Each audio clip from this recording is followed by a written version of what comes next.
आज हम बात करने वाले हैं एक ऐसे सिनेमैटिक यूनिवर्स की जिसने हमारी रातों की नींद उड़ा दी है। जी हाँ, हम बात कर रहे हैं द कॉन्जरिंग यूनिवर्स की। यह सिर्फ डरावनी फिल्में नहीं है बल्कि एक ऐसी कहानियों का जाल है जो एक दूसरे से जुड़ा हुआ है। तो चलिए बिना किसी देरी के इस डरावने सफर पर निकलते हैं और जानते हैं इस पूरे यूनिवर्स की टाइमलाइन शुरुआत से अंत तक। दी नन। हमारी कहानी की शुरुआत होती 1952 में रोमानिया के एक दूर दराज के कॉन्वेंट से। ये वो जगह है जहाँ से बुराई की जड़ें पनपती है। एक युवा नन सिस्टर आयरीन और फादर बर्क को यहाँ एक नन की रहस्यमय आत्महत्या की जांच के लिए भेजा जाता है। यहीं पर उनका सामना होता है भयानक डीमन वलाक से, जो द नन के रूप में प्रकट होता है। यह फिल्म दिखाती है कि कैसे वलाक दुनिया में आता है और अपनी दहशत फैलाना शुरू करता है। ये से एड और लॉरेन वॉरेन की कहानी की नींव रखी जाती है। Annabelle creation. इसके बाद हम चलते हैं 1955 में, जहाँ हम मिलते हैं एक डॉल मेकर और उसकी पत्नी से। ये लोग अपनी बेटी की मौत के कई साल बाद अनाथ बच्चों और एक नन को अपने घर में पनाह देते हैं, लेकिन उन्हें नहीं पता कि उन्होंने अपने घर में किस चीज को निमंत्रण दिया है। उनकी बनाई एक गुड़िया एनाबेल, जो उनकी मृत बेटी की आत्मा से जुड़ी हुई लगती है, अब एक खतरनाक शैतानी ताकत का घर बन चुकी है। ये फिल्म दिखाती है कि कैसे एनाबेल गुड़िया में वो बुरी आत्मा प्रवेश करती है और वो कैसे लोगों को अपना शिकार बनाती है। इस गुड़िया का आतंक यहाँ से शुरू होता है। एनाबेल। अब हम आते हैं 1967 में, जहाँ एनाबेल का आतंक एक नई जोड़े मिया और जॉन फॉन के जीवन में दस्तक देता है। जॉन अपनी प्रेग्नेंट पत्नी मिया को एक विंटेज डॉल गिफ्ट करता है जो एनाबेल ही होती है। जल्दी उनके घर में अजीब और डरावनी घटनाएं होने लगती है।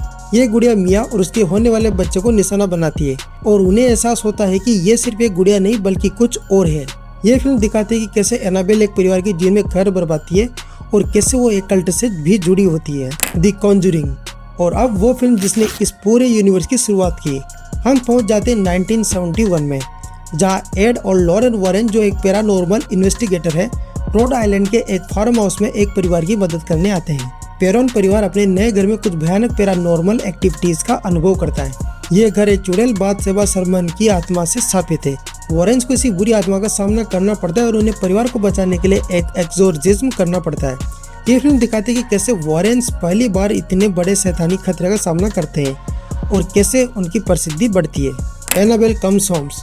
द कॉन्जरिंग की घटनाओं के ठीक एक साल बाद यानी 1972 में एनाबेल डॉल एक बार फिर दहशत फैलाने के लिए तैयार है। एड और लॉरेन वॉरेन इस खतरनाक गुड़िया को अपने घर के एक सील बंद कमरे में रखते हैं, जहां उन्होंने अपनी पकड़ी हुई सभी स्थापित चीजों को रखा है।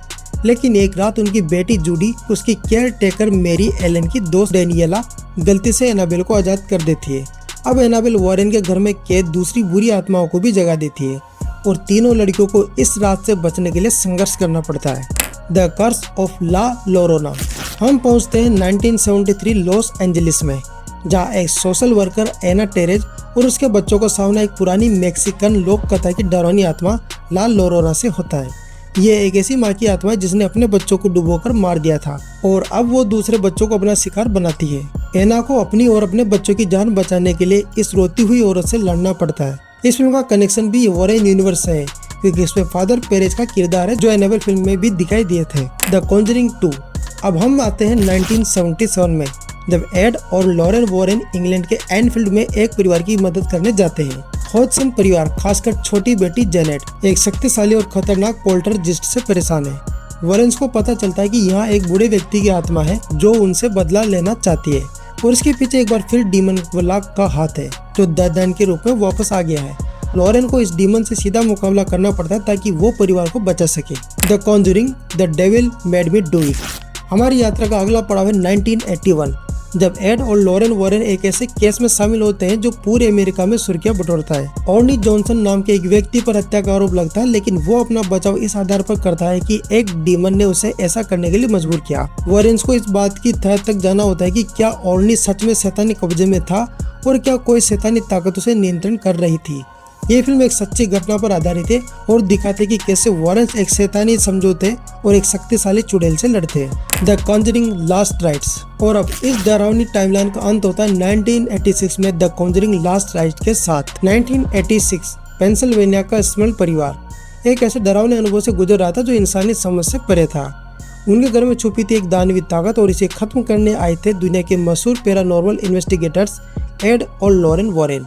लेकिन ये केस बाकी सबसे अलग था, क्योंकि ये जुड़ा हुआ था उस साफी शीशे से जिसने सालों पहले लॉरेन को गहराई तक चोट पहुंचाई थी, ठीक उसी समय जब वो अपनी बेटी जूडी के साथ गर्भवती थी। अब सवाल ये था, क्या वॉरेन इस बार अपने परिवार को भी बचा पाएंगे और क्या ये उनकी आखिरी जंग होगी। यह है the Conjuring last right, Warren की सबसे भयानक लड़ाई और उनकी कहानी का लास्ट चैप्टर। तो दोस्तों ये थी द कॉन्जरिंग यूनिवर्स की पूरी टाइमलाइन शुरुआत से अंत तक। कौन सी फिल्म ने आपको सबसे ज़्यादा डराया या कौन सा किरदार आपका पसंदीदा है, हमें कमेंट्स में ज़रूर बताएं। अगर आपको ये वीडियो पसंद आया हो तो लाइक करें, शेयर करें और हमारे चैनल को सब्सक्राइब करना न भूलें, ताकि आप ऐसे ही और मज़ेदार और डरावनी वीडियोस देखते रहें। मिलते हैं अगले वीडियो में। धन्यवाद।